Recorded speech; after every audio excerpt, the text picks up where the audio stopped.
tal virtud se vulneró el artículo 14 de la Constitución.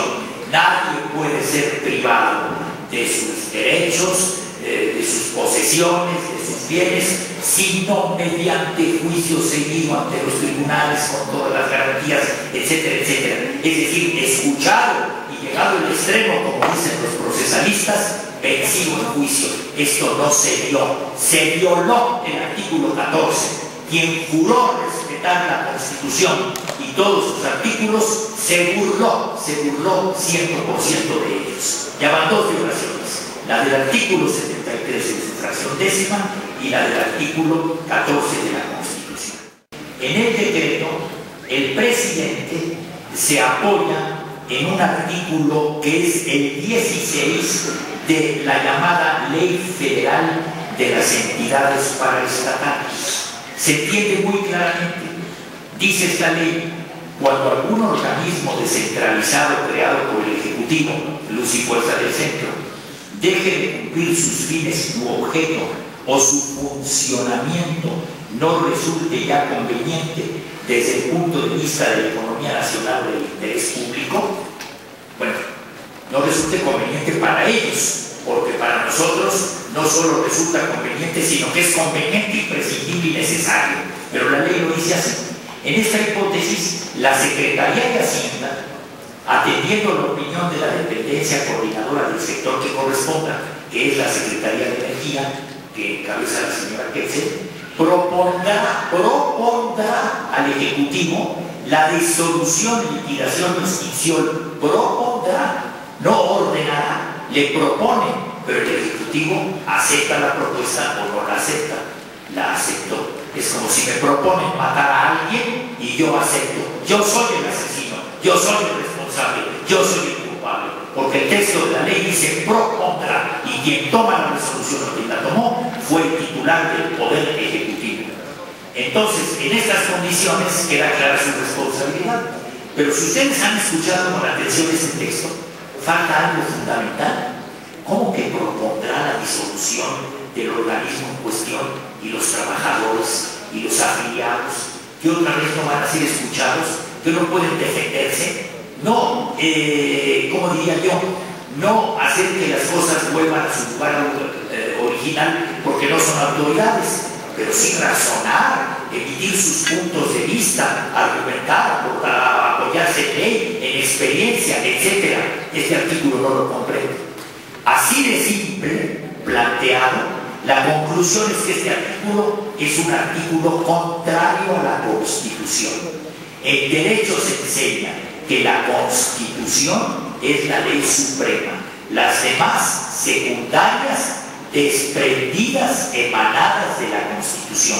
Este artículo 16 de la Ley Federal de Entidades Paraestatales, desprendido, emanado de la Constitución, pero es una ley secundaria y está diciendo, como se los acabo de leer, cosa contraria al 14 de la Constitución, que prescribe, es decir, que ordena que nadie podrá ser privado de su libertad, derechos, posesiones, etcétera, sino mediante juicio, es decir, oído ante los tribunales, alegando ante los tribunales. Este artículo se opone, por lo tanto es un artículo inconstitucional. Y el presidente, además de que violó, o el titular del Poder Ejecutivo, el artículo 73 y el artículo 16 por la falta de fundamentación y motivación, está violando 2, 3, 4, 5, 6 veces el 14.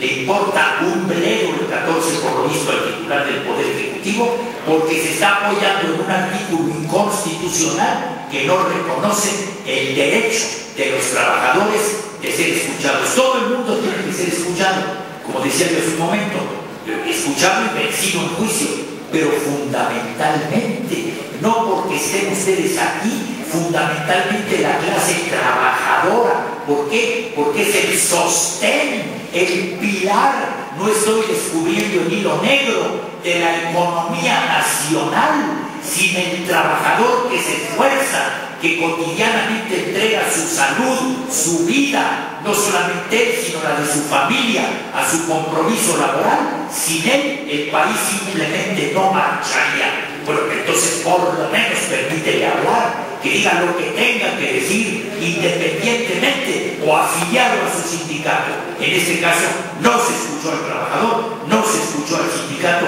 Es una arbitrariedad gigantesca que quedará en la conciencia, si es que tienen conciencia, de los líderes políticos de este país que han burlado la Constitución, y por eso recurrimos ahora al máximo tribunal de la República, donde se supone que impera solo el derecho y no ninguna razón de corte, de clase, de naturaleza política. Doctor Elisur Arteaga Nava, simplemente para dar una visión de su raíz y su pensamiento, el doctor se reconoce como servidor abogado y autor de un número crecido de obras en materia de derecho constitucional y a la fecha profesor de la Universidad Autónoma Metropolitana. El decreto de extinción de luz y fuerza era inconstitucional. ¿Por qué? Primero porque el Congreso no podía delegar en el presidente de la República la facultad de crear y suprimir cargos públicos. Y segundo, dijimos que efectivamente lo hizo el Congreso, pero cuando lo hizo se excedió, pero nada más le dio la facultad para crear, pero no le dio la facultad para extinguir. Entonces esa facultad para extinguir le sigue correspondiendo al Congreso. La ocupación se dio a las 10 de la noche del día 10 de octubre. Y el decreto sale publicado el 11 de octubre. La pregunta es, ¿dónde está el fundamento jurídico para actuar por parte del presidente de la República al enviar a las fuerzas del orden a ocupar las instalaciones del sindicato? No tuvo ningún fundamento. No tuvo como apoyo el supuesto decreto porque este todavía no existía y de haber existido todavía no se publicaba. Es una violación que nosotros tenemos que hacer valer ante las instancias internacionales.